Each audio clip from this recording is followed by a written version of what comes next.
what I'm going to do is I don't have to even give it to her. I can just kind of coach her the same way. I'm going to bring it back to each shoulder. Oh, okay. Stretch her out on this side. I'm going to bring her back to this shoulder to stretch her out here. I'm going to bring it back to her mid-trunk if she'll let me. Then I can tell when she's backing up a little bit, it might be hard for her to stretch. There you go. So what I'm trying to do... Try and keep her in place, maybe. Exactly. Okay. Trying to keep her in place. And gradually what I want to do is have her get more and more... there you go. Get more and more bend in her trunk. Okay. And if you notice a spot, like say you're trying to bring her back a little bit, because what I want to do is bring her to each shoulder, bring her to the middle of her body, bring her to each hip, bring her down to each opposite toe. Oh, if okay. there's a spot when you notice when she's doing a lot of this, like dancing around, you can bring it to where she can do it, and then the next time try and go a little bit more. All right. All right, I'll give you this one. It's getting slobbery. This one, if you see. Maybe just sit here. Kind of keep your back end track. I want to compare from side to side, so I can tell then if one side I can say, oh, she can go all the way to her back hip, but the other side she gets kind of, that's really good girl, nice. Well, how's she doing now, She's doing good. I bring it towards her hip, so see the nice curve she has on her spine? That's really good for stretching out. I'm going to bring it to her opposite toe. That was a little hard for her, so I know she can go about here. Good girl. We'll try and do more next time. So it's not something, when you do it, it's not over time. You should be able to notice that she can go that's good. So I'm noticing on the right side now. There you go. That's better. She don't want to go back to her hip as much. So part of it too, she can. Thank God for liver. I know she can figure out I'm not giving her the truth. She's like, enough of this. I'm not working if I'm not getting it. No, she's been baited before. She knows she doesn't get it all the time. You want you to get smelly food? Oh, you got that one for me. Do that. Well, I give them to her on walks when she's good and doesn't attack some dog that's barking at her. So she tolerates them pretty well. So what she seems to do, just for your reference, she seems to do pretty well going towards her hips, coming back down to her opposite toe. Okay. It's more of a stretch, is a little hard for her. All right. So you can work on going from her hip and going to each knee then, and then going down to each toe. So do I follow it down, or I start at the beginning again? So I start at her head and then bring it to her knee, then start at her head and then bring it to her toe. So it's not like following it down the line of her. You could do, you could try, I would try. That'd be a longer stretch, wouldn't it? Try each one isolated to see what she does. All right. And then if she does okay with them, then you can kind of put them together. Follow, okay.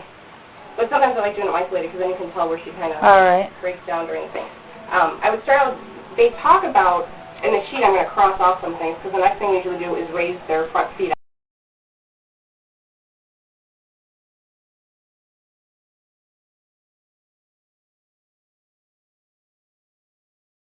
I'm going to interlace my fingers and come under her tummy. There you go. It's her tummy, okay. And then come along towards her back. And all I'm trying to do is... You're raising it up then, Janine? Like a cat stretch, yeah. Oh, okay. Like a Halloween cat stretch. Yeah. Okay. Arch her back then. When you arch her back, it separates the space in between her spine. Oh, okay. So it helps to just loosen her up a little bit. Okay. That's like a cat stretch. Good girl. Good girl. Very nice. Do so good, Joe. Joe loves all this. You're a good girl. That's her.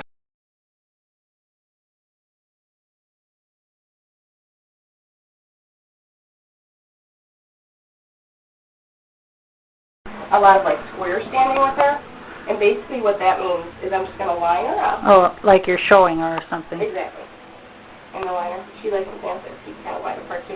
We're going to line her up, and I like to use my knees right around the hips, and all I'm doing is weight shifting her, real simple.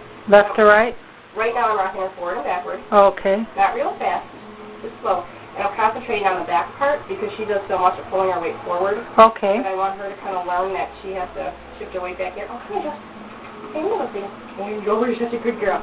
So I can do forward, backward. And I'll probably do that for 15 seconds or so. Then I want to do right to left. Pushing. Joe. You're such a good girl. How do you want to? There you go. You need to keep you busy. I want to do right to left. Do I square up her front feet too? Okay. Okay. I want to try and do right and left. She's resistant. Shift over onto the right side, aren't you, sweetie? I'm going to try that again. Do you think that's painful, or is it just because she's so used its habit to get on the other leg now? And it was pain before. Exactly. I think she got used to not using it. All right. If it's really painful, she'll give you a little proof. So watch hip right and left. And it seems real simple, but it's just, and this is something, does she have like a raised food bowl or anything? Oh, yeah, since she was a puppy, I've always done that. Can you play with her while she's eating? Or Oh, yeah, Okay, I think this is a great thing to do when she's eating. Okay. When she's distracted.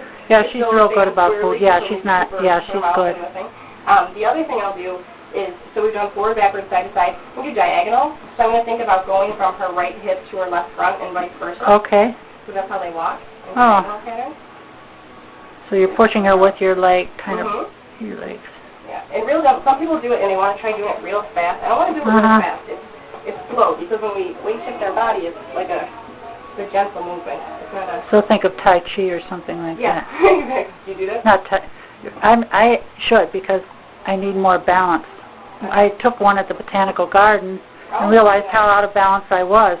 I thought, gee, I can't even stand on my left foot anymore. When did that happen? You know, it just kind of sneaks up on you that you aren't balanced. Do you want to practice it more? And she's not going to get as much work here. And that's more saying like the girth around here would be your quads and hamstrings. Okay. They work a lot together. So her quads and hamstrings are probably a little bit smaller on the right side. And I would notice just from watching her do things, I would just say that's from her compensating. Yeah, and I think Dr. Lori said over on her left arm or whatever, left leg, foreleg, that's compensatory, whatever's going on.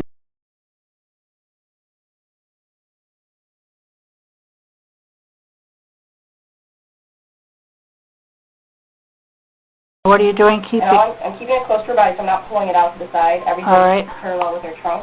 And I want her knee just up to her trunk.